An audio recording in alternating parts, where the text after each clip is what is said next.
I am telling you guys, every single week, The Bad Batch Season 3 proves to me that Star Wars animation has never been better, and this show just freaking rocks. This week, we were fortunate enough to get 2 whole episodes, with the 6th being Infiltration and the 7th being Extraction. I thought last week's episode and the weeks prior were fantastic, but these ones were honestly some of the best Star Wars animation that I've seen in relation to the clone characters, maybe of all time. We're going to break down these episodes very quickly, but I'm also going to talk a lot about my theories of where this is going to go in regards to a specific character who makes appearances in both of these episodes. Lastly, before we get started, if you guys could hit subscribe, it would mean so much to me. I'm on the road to 1,000 subs. I never thought I would get any subs on YouTube, but here we are. If we could close the gap on 1,000, it would be so amazing. I love you guys so much. Thank you so much for watching these videos. Let's get into the breakdown. So in episode 6, we see that Omega is being hunted down by this spy assassin dark black ops clone character. This episode actually starts off not with the Bad Batch, but with the beloved clone Captain Rex himself. These 2 episodes surround a lot on Captain Rex, his crew, the people he knows, and the Bad Batch. Clone X, who we've seen in other episodes, infiltrates and tries to destroy Captain Rex's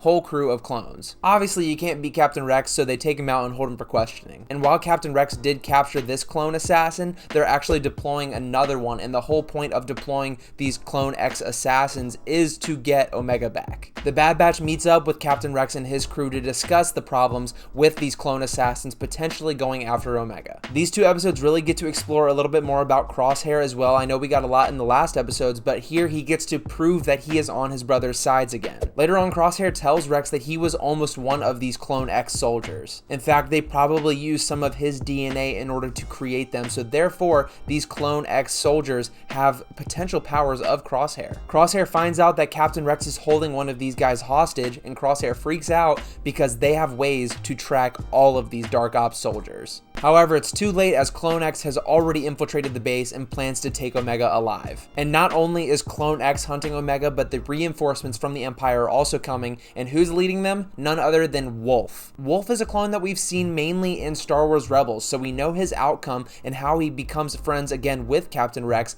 but seeing him in his armor here is just awesome. The design of the armors, just how the clones look in this series, is so top tier. They look so good, and I know they're just going to be making billions of dollars on merchandise if they make all these clone helmets. Episode 7 starts off with Clone X looking again for Omega, and we see Wolf and his troopers land and realizing that the dead people on the ground here are in fact clones as well. And this is the point where Wolf realizes that maybe they're on the wrong side of the fight, because while they're supposed to be following orders and designed to do so, they have a flaw. They are people. He sees the clones on the ground and wonders why his brothers have been slain. We also see him have some disagreements with this Clone X, and I think that Clone X is definitely a character we have seen before. The reason I think this is because these 2 episodes focus so heavily on this clone, and we know that there's multiple of them because the first one has died, but this Clone X right here is definitely, in my opinion, Commander Cody. I know some people think this could be Tech as well, but I think Commander Cody is the safer bet because of where we left off with Commander Cody in Season 2 of The Bad Batch. Cody seemed to be kind of naive of what's going on, and what better way to have Cody turn against his own brothers and potentially get a fight between Rex and Cody. I mean, I can just see it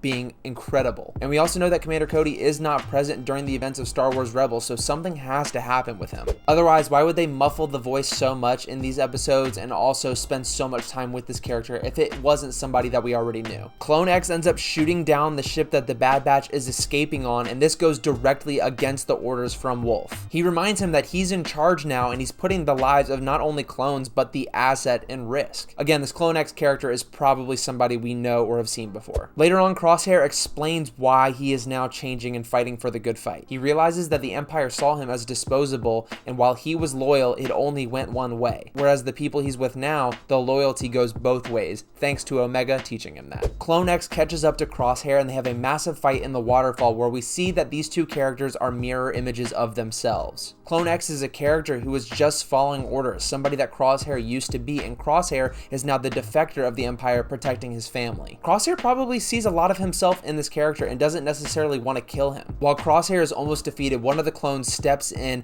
and zaps Clone X, causing him to fall over the waterfall, never to be seen again. Just kidding, he pops up at the end of the episode, another thing pointing towards the fact that this character is definitely important. Otherwise, they would just get a new one. This also speaks to the loyalty that Crosshair was referencing, talking about his brothers now saving him and he has to protect them as well. Something the Empire would not have done and he's seen them not do. Near the end of the episode, we get an incredible scene between Wolf and Captain Rex's crew. Captain Rex, his crew, and the Bad Batch are on one side, while Wolf and his Wolf Pack are on the other. Remember that Wolf was assigned to come to this planet to also secure Omega and bring her back to the Empire, but now he's kind of having second thoughts. He's being assigned to hunt down his brothers, and Rex even tells him this and tries to sway him to the other side. Both sides actually end up putting their guns down, and Wolf actually lets them escape. One of the clones asks Wolf why he did this, and it's because they're clones. They are the same people. Why are they fighting each other? They don't need to, and I think this is the first step of Wolf becoming the character he is later on with Captain Rex in Star Wars Rebels. A beautifully shot scene, a beautiful scene just with the characters and how these characters develop. They make it interesting even though we already know the outcome. And again, it's just Star Wars animation at its best. As we near the end of the episode, Captain Rex talks with Hunter about the importance of Omega. Rex tells Hunter that he needs to find out why she's so important. What is an end count? Why does that mean so much for the Empire? We know that she's a part of Project Necromancer, assuming that Palpatine wants to create a Force-sensitive clone. And while Rex does mention that he has heard the term M count before, he doesn't know what it means, and now Hunter has to take Omega and crew to find out what it is. Again, just fantastic episodes. I'm so drawn in by the Bad Batch, more so than I ever was with season 1 or season 2. This feels finite. This feels like the end of an era. I've said this in other videos,